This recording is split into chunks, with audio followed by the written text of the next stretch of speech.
Hello guys, good morning, good afternoon all over the world. For today's video guys is mag-unwrapping tayo ng Shopee Bodol ko guys.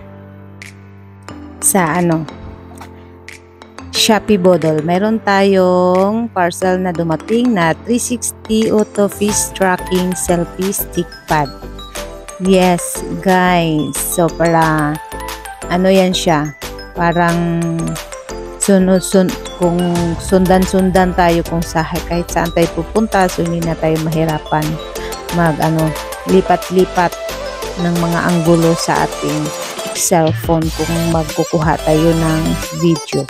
So ayan yung laman niya, meron siyang cord, meron siyang manual, meron siyang stand, meron siyang yung niya, body.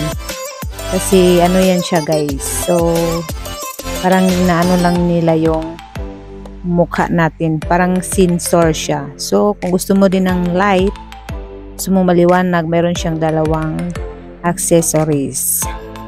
Ayan. So tingnan nyo guys, sa ko yan siya na sa TikTok ko yata ito siya na purchase. Ayan, kaya tingnan nyo guys, keep on watching.